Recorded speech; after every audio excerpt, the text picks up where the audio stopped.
What's going on, A pluses, nerd mixes? It's your boy Indy Uchiha, and better late than never, right? Better late than never. Your review for The Flash, season 7, episode 2, Speed of Thought. Now, I do have to say that this episode, what's his name? Is his name Eric Wallace, the showrunner? I think it is. Under him, things have been very, very, very well. They've been going pretty good. You know what I'm saying? So, I'm kind of like the way that they did this, that they brought the team back together.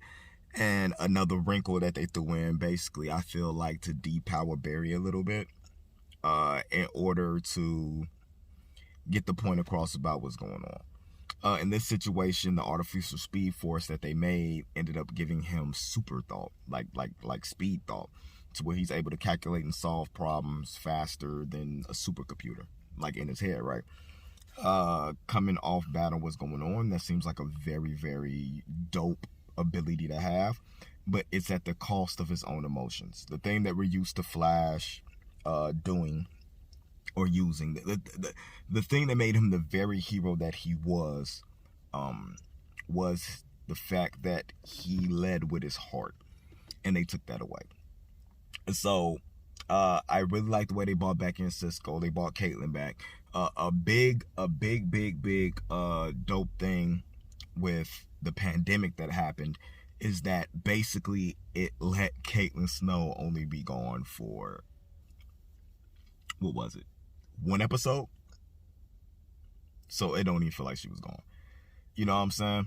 And brought them back in big ways, even with Killer Frost being able to inject herself with the X and with the Velocity X, and she was basically an ice speedster.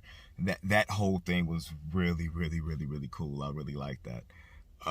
Cisco feeling like he's not needed, the fact that he's been in Atlantis working on a bunch of stuff, is really cool. I kind of forgot that him and Camilla was together though. Until he said something. Cisco gets all the hot girls, don't he? Like we talk about Barry, we talk about Oliver, but Cisco's got a track record of honeys. But anyway, you see them mourn over the fact that they lost another friend, they lost another ally. They have the wall there that's Michael engraved with the names they're never forgotten, and they got people's costumes there. I think that was really good. Even Nora's costume, the XS costume, it was a bunch there. You know what I'm saying? Tier. But this is a situation where I feel like Team Flash may have it wrong. Maybe the way Eva's going about it, and even though realizing that she wasn't the real person, that she was actually the mirror double, I feel as she was trying to do good things. She went through, she was destroying all the black hole tech that they got their hands on her stuff, and she seemed like she was really trying to do good. And Barry, with his brain, decides he wants to out her, and I really feel like that's what's going to turn her into the official big villain, which I think her path is over after this episode, which I feel is really short, because I feel like they could have almost had her through half this season spanning out in order to do the turn, having the world turn on her, and all she wants to do is help the world. I believe they could have took some time with this, so this is what should have been the basis of the episode before, but before then, like last season. But Iris gets pulled out of the Mirrorverse early. She's convulsing, something's wrong with her. Singh and Camilla are having issues. Allegra is doing really cool things with Nash's gear. To me, she's even kind of using it better than Nash. But Barry's speed thought is just too fast, because he comes to a conclusion that Singh and Camilla are expendable, and that Iris is the one that should be saved. If he was speaking out of emotion, you would understand what was going on, but he's not speaking out of emotion, speaking out of logic, because Iris has been in there the longest, and they don't have enough midi-chlorines or whatever it is to pull everybody out safely. And she's probably the one that knows the most about Eva's plan. She's the way they're going to be able to defeat Eva or whatever. So it was just weird the way they did that, but it was also kind of new and exciting. You know what I'm saying? The fact that they threw that twist in there that wasn't just the same old by doing this to Barry. But they end up shutting down the artificial speed force, which ends up taking Barry's powers away, which ends up taking the speed thought away or lets his emotions come back. And the ramifications of what he's going to deal with when doing that is going to be very, very interesting. And what goes on, because Camilla and Singh don't seem like they're in too good of a shape, because when Iris was forcefully pulled, she didn't even want to go. She wanted Singh and Camilla to get out, right? Forcefully pulled for the Mirrorverse. They were basically both getting ready to be out. She's getting ready to put them up on stretchers and take them to the med bay and try to figure out what was going on. But you get the Allegra, Cisco, and Killer Frost team up and get the Flash, what they lose. I mean, man, it's really cool. And then you get the friggin' Harrison Wells pop up at the end. Now, we don't know if that's another Thorn. We don't know if that's the original Wells. But I knew they weren't going to keep that dude off the show.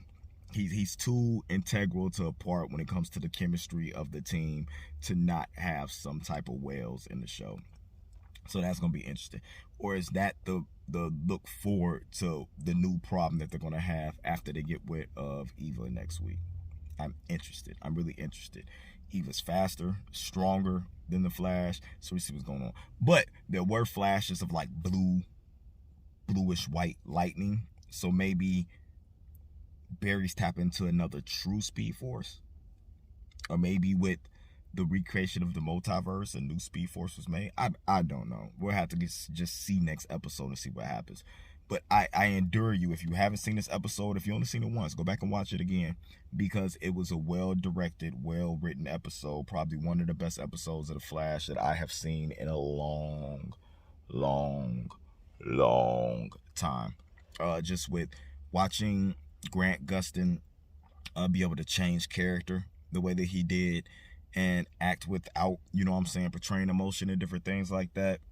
Cisco having to respond to not being the smartest tech guy in the room and looks kind of felt like he was not needed, you know what I'm saying, situation. So I can go back to Atlantis, you know what I'm saying, type deal. So I am so waiting to see what next week's look like, and I'm so waiting to actually have that review up on time. Sorry guys, technical difficulties with internet and stuff with all this web that is going on. So I am sitting in my car right now with a gimbal on my S21 Ultra, which has an incredible front-facing camera, as you can see, guys. Oh, yes. And recording this review right now to get it up before Adam kills me. All right? So, thank you guys for tuning in. Let me know what you thought about this episode in the comments below. Do not forget, we do have a Patreon. You guys can join $1, $5, and $10 tiers. We have amazing content over there, plus a Discord. So go over there and check that out and get in on exclusive audio only. So if you don't have time to watch the video, you just want to listen to the audio on the way to work, man, we got that up there for you guys. You can even download it to your phone so you can listen to it when you want to. So you don't have to worry about wasting data. Shh, you ain't hear that from me though. All right, guys. So let me know what y'all thought about this episode. And keep it tuned, everything we got going on right here at A+ A Hero Report. Subscribe, share with your friends. There are plenty other reviews up that came out this week. Black Lightning, Superman and Lois. Go check out that last episode review for the season finale of WandaVision.